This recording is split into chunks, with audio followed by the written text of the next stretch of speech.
Your Humanities Half Hour is brought to you by the Northern Marianas Humanities Council, navigating the human experience together.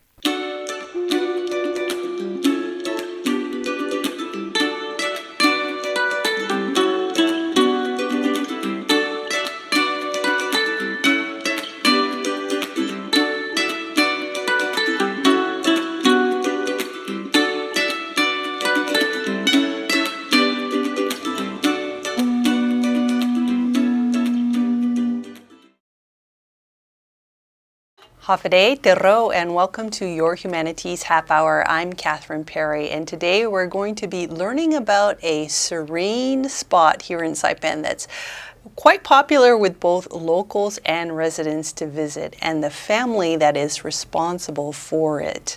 I'm talking about Santa Lourdes, and joining us today is Manny Flores Borja. Senor, welcome to the show. Welcome. So nice to see you. Okay. Thank you for coming and sharing a bit about your family's part in Santa Lourdes, or Our Lady of Lourdes, named for a statue of the Virgin Mary that is tucked away there in Asteo, Saipan. What can you tell us about how this statue came to be in the Marianas? How old is it? Yes, let me perhaps start from the beginning. Yes, please. And that's about 166 years ago, in 1858, about 100. Let's do the math. Yes. Okay. 166 years ago. There's a place in France called Lourdes. And according to the story, Our Lady appeared to Bernadette. Bernadette was a young lady. And so being in Lourdes, France, you know, like when Our Lady appeared to the three children in Fatima, she is referred to as Our Lady of Fatima. So here, Our Lady of Lourdes, because she appeared in Lourdes, in France. Our Lady appeared starting February 11, and she continued to appear to Bernadette until July. And in one of those appearances that Our Lady showed herself to Bernadette, she told Bernadette to dig a hole, to dig the ground. And when she did, water started to come out. Like spring water. Like spring water, more intensely, yes.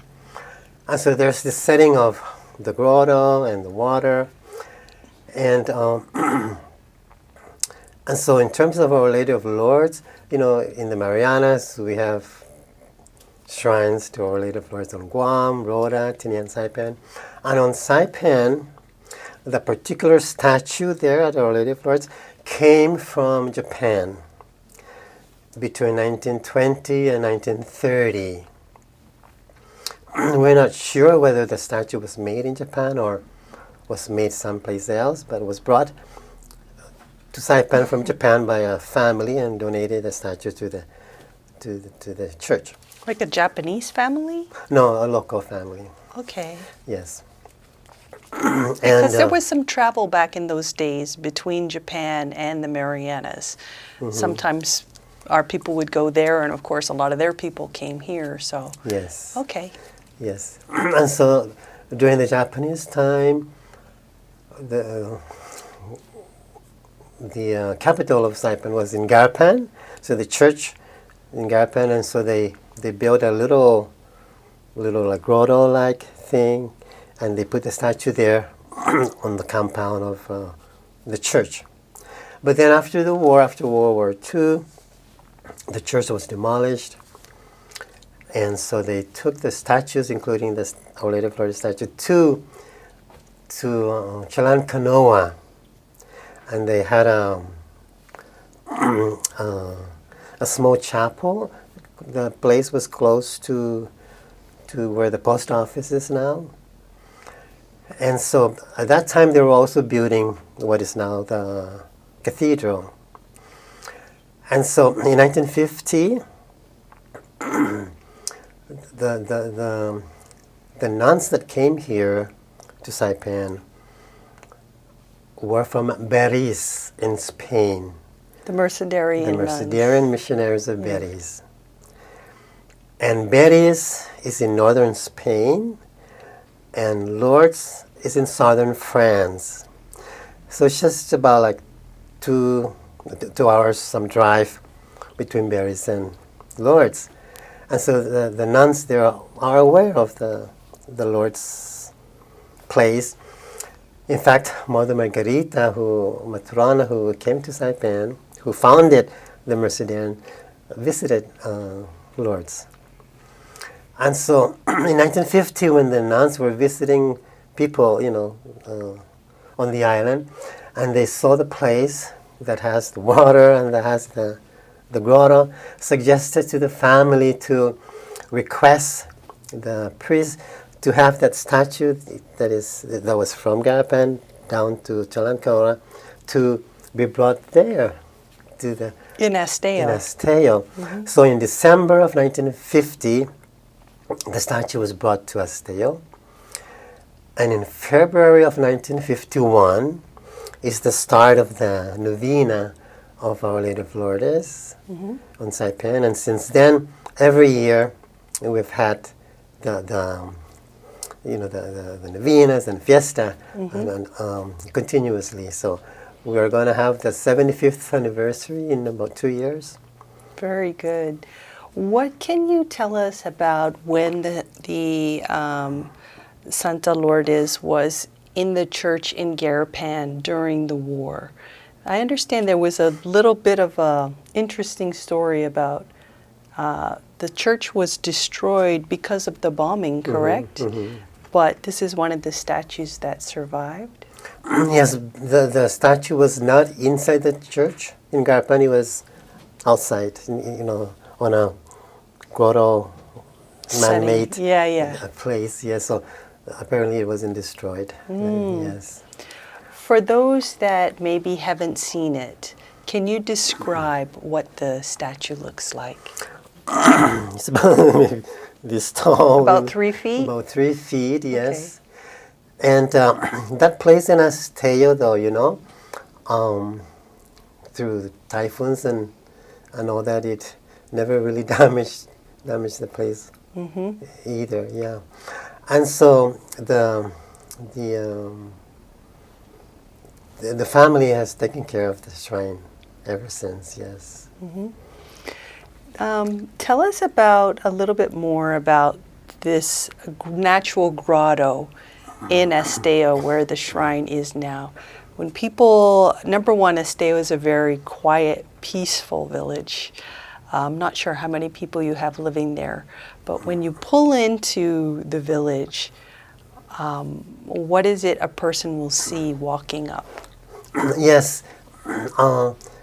A historical fact is this that many people may not know, but on the road going down on the Santa Lourdes Road, there is just before you turn right to Esteo Road where Santa Lourdes is, it was actually a tunnel.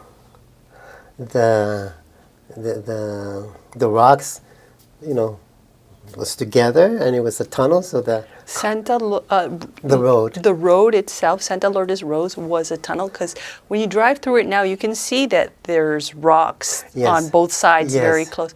It was a tunnel. It was a tunnel, but it wasn't a big enough tunnel for like 2 cars to go, and it was always moist, and slippery. And then, according to people, they said that the crane could not go through, and so they had to dynamite it. I remember as a kid, they told us not to go to the farm for a week or so because they were dynamiting. Yes. And so when we came back, the farmhouse with the tin roofs were all with holes because of the rocks. It was all over the place. The rocks are all over the place. But it was a tunnel before. It would have been so nice, if the tunnel is still there, but it's not, and so the road now is is as it is now. Yes, but yeah, interestingly, it was a tunnel before. So your farm back in those days was in Esteo, is that what you're saying? That's Where correct. did you live at the time, and how often would you guys go to the farm?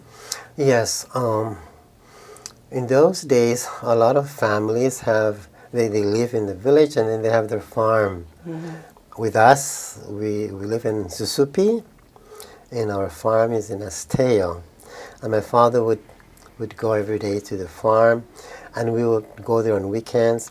And then during the summer, we all moved from Susupi to live in the farm in Esteo. Well, that sounds fun. It is. It is How fun. did your dad get from Susupi to Esteo? Because that is several miles heading uphill on the way Yes. over. It happened that they taught him how to drive. Oh, great. So I he thought maybe drove. he was taking the bull cart. Okay, very good. Okay, I'm sorry, go ahead. No. Yeah, and so before he goes to the farm, he would always like take a burlap bag, because he would always find like coconut crab along the road, Those were the days when they were plentiful of those. Okay, so when you get to where where Santa Lourdes is now, what is it a person will see there if Yes. they haven't been there before? Yes. So there's the fig tree right on top of the rock, the grotto, and it kind of like gives a canopy, and a lot of people, find that nice because It's beautiful. there's this huge canopy. Except that for those who clean it, more than twice a year, all the leaves will fall down, and you would have to continuously clean. But yeah. Sorry, there's the when you fig say tree. for those who clean it, that's kind of you and your family, right? That's correct. Okay, I like the way you say that very nicely. Yes. Okay, so there's a bit of a like cliff, and then there's a huge tree on top that makes a Yes. canopy, yeah. And it's a huge tree, actually. And the it roots ex- come down the over roots the come rock. down, and it extends out, and it's very nice, very nice. It's also one of the few places on Saipan with a freshwater spring, correct? Yes, and so that spring has been there for, as part of the natural, what do we say? It's part of the place, it's part. And so the spring, eventually they put a well, and then you can take water using a bucket. But then as more people come to visit, sometimes some things fell down to the well, so we covered it, and then eventually we put a pump from there to the pump, so now the water is pure. And the last major typhoon Yutu, when there wasn't much water around the island, a lot of people came to the shrine to take water, like almost 24 hours. Little cars were lined up, and it served the community, so that was good. There's some, what was that spring there? Do you remember that spring from when you were a child going to the farm? Oh yes. Are there any particular beliefs among the people related to the spring water? Well, any place in the world where there's water, there's always special energy, like healing energy. That's why the ocean is very healing, because it's a big. And so with that place, of course, it has a special energy, and so the well every year is blessed, and sometimes people who have gone to Lourdes in France would carry some of the water from France and pour it down there to make it more special. Oh, interesting. Yes. And so some people claim to have been really helped by Mary. There was this guy who said that he got into an accident, and he had vision to go to the place where there's water. So he was in Guam at that time, the first thing he did when he came to Saipan was, he's from Saipan, but when he came back to Saipan, he first thing he did was went to Santa Lourdes and just splash water off. Rinsed himself off. And it did heal him. Yes. Have you personally, or what has been your personal experience with the water? Anything special, or what's the taste of it? You know, because we have the water lands and there's salt water under our water. I've always found the water there to be quite sweet. Yes, yes, because it is up above the sea level, no? And so it's not mixed with the salt water. But I personally do not have any special kind of experience, but people tell me. And but I do drink the water. That's much of the water I drink is from there, because I believe that also, you know, the spring water is alive, you know, as opposed to, like, say, the distilled water. Yeah. So for me, the spring water is healthier than, let's say, distilled water. Mm-hmm. And it's so convenient because it's almost right across the street from here. That's right. Yes, yes, yes. Yeah. Yes. So going back to Our Lady of Lourdes, the church, the Catholic Church, designated February 11 as the feast day of Our Lady of Lourdes. Mm-hmm. And so with us, traditionally, we always celebrate the fiesta, we always celebrate the Our Lady of Lourdes on a Saturday. So sometimes it is before the 11th, sometimes it's after the 11th, whatever is closest to the 11th. So we always have the fiesta on a Saturday, closest to February 11. I want to talk more about the fiesta and what your family does during that time, but let's take a break first. Okay. We'll be back after this break.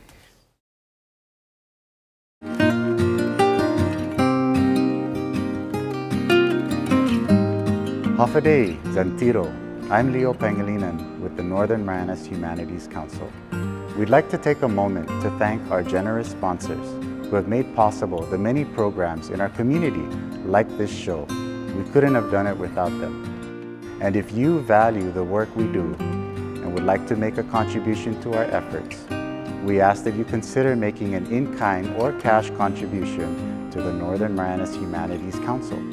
Any amount is appreciated, and donations of up to $5,000 qualify for an educational tax credit. We appreciate your partnership and support.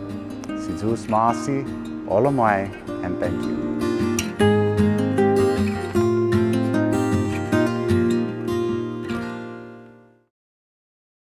Welcome back to Your Humanities Half Hour. Señor Manny, we were talking about how your family helps take care of Santa Lourdes. When we say your family, like, who are we talking about? Because there's quite a number of you, especially in Esteo. Yes. So Esteo actually belonged to the Diaz family. Okay. My grandma, Ignacia Sablan Diaz, married my grandpa, Manuel Mindiola de Borja. And so from marriage, then the family of Ignacia Diaz gave the land to her, and so it became a Borja land after the marriage. And she had 9 children, and my father was the youngest one. And so all my uncles and aunties, including my father, have passed away. And in terms of the grandchildren of Ignacia, so myself, my generation, and just a few more who are still alive. And so my father's Vicente. The first fiesta day, the food, and in the beginning, the fiesta was held in the morning. And so at that time, There were no electricities, there was no electricity. And people would prepare the food throughout the night. Sometimes they brought in a generator, or sometimes using just the lamp, the falut. And so eventually we changed from celebrating it in the morning to in the afternoon to make it easy on the people who cook the food. So. And so the first fiesta was held at our place, my dad's house, our farm.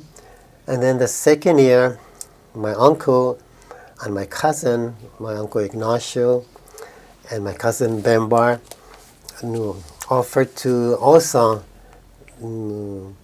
help to serve food. So that was the beginning of having more than one place where they serve food. And yeah. What is, for those who may not be familiar, what is the purpose of having a fiesta or a day dedicated to Santa Lourdes? I guess the fiesta is just part of the church kind of activities, They celebrate the fiestas for San Isidro, Mount Carmel, like that. In honor of various saints. That's correct, yeah. See? Mm-hmm. This seems like a lot of work that your family has been doing for generations now, out of the goodness of your heart. How are you able to sustain this, especially, really being open to the community? And how can the community help you continue the tradition? We are in a place where the community is very generous. So it makes it easy. Yeah, with the generosity of the people, it's easy. It's not just like a one family thing doing it. It's the community helping. I see. I know that I've been to Santa Lourdes. I think it may have been after a storm, and there was a gentleman there cleaning up. What does it take to maintain this area, to keep it clean and to keep it really comfortable for people to come and reflect or pay their respects or pray?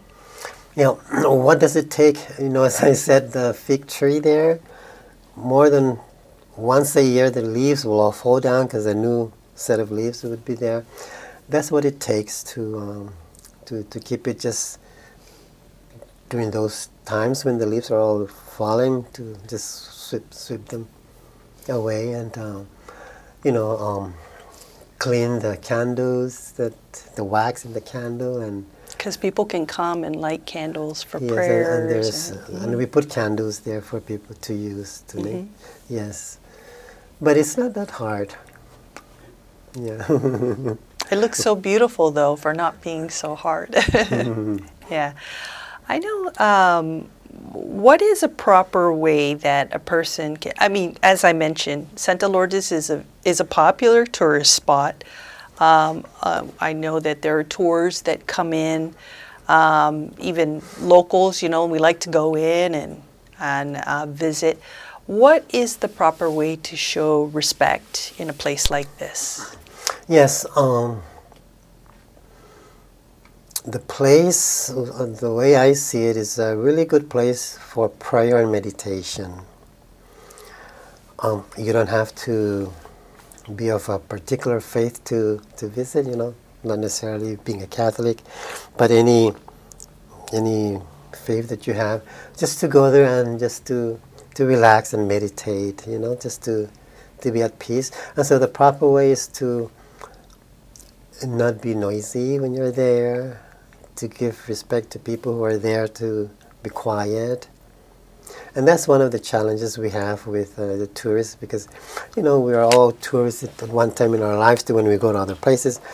And as a tourist, we want to celebrate and have fun.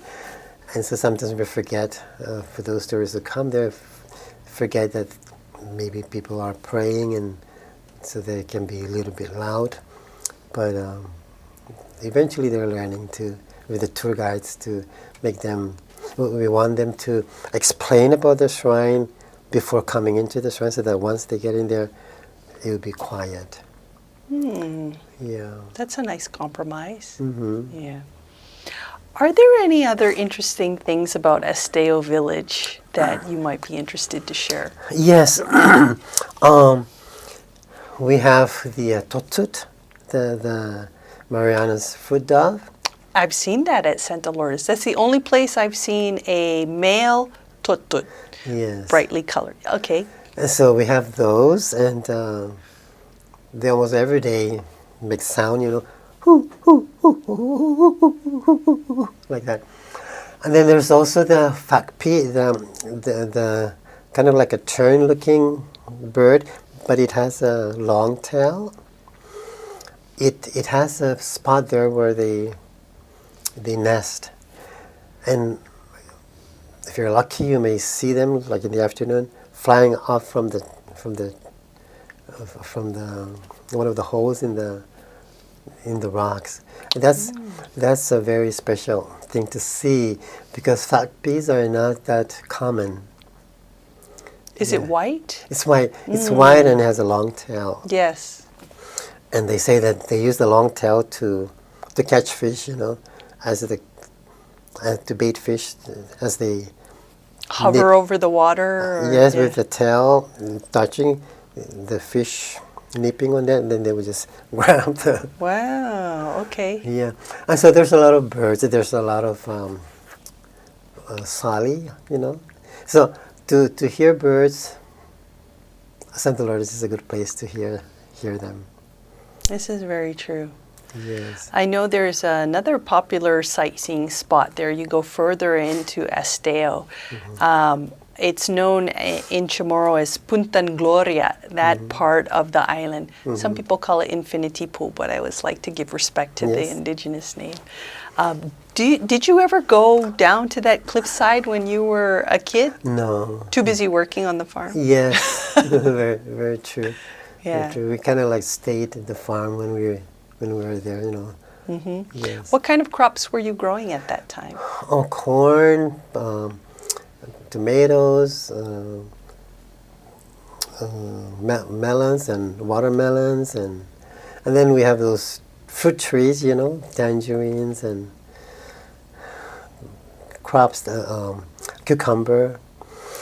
And in the 50s, we would take our crop, go down to the dock, and sell them, because the Navy ship would take them to Guam. Oh, really? Yes. Very nice. Yes. So, living in your little quiet village across the street from Santa Lourdes, what is your hope for the future of your village and the Santa Lourdes Shrine? My hope is that it will continue to be a place where people can come and just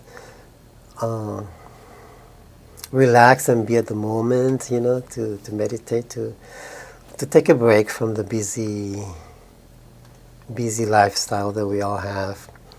Because the energy there is really conducive to making you relax and making you relax and happy. Is that why you seem very relaxed and at peace? Hopefully. Senor, thank you for sharing this part of our island history. Is there anything else you'd like to add before we go? Except to repeat again that the place is a good place to come for prayer and meditation. Yes. And it's open 24 hours. Great. Thank you so much. Thank Thank you. you also to your family and to the other community members who work with your family in helping keep this place beautiful, peaceful, and sacred. Thank you so much. Hungan, susmasi. Alcomas. Our guest today has been Manuel Flores Borja. He and his family, along with the community, as he has said, help maintain and take care of the Santa Lourdes Grotto in Esteo. If you haven't been there yet, this might be a good week to go there and visit and have some quiet time. This has been your Humanities Half Hour. I'm Catherine Perry.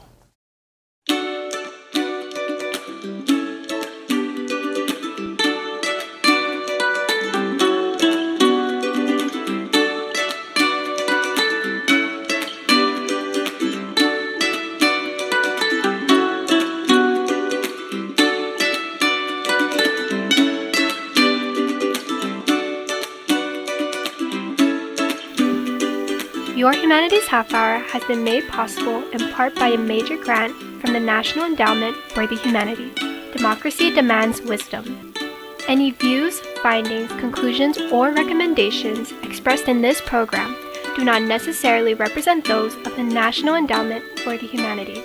For more information or to share your thoughts, contact the Northern Marianas Humanities Council at nmhcouncil.org or on social media at 670 Humanities.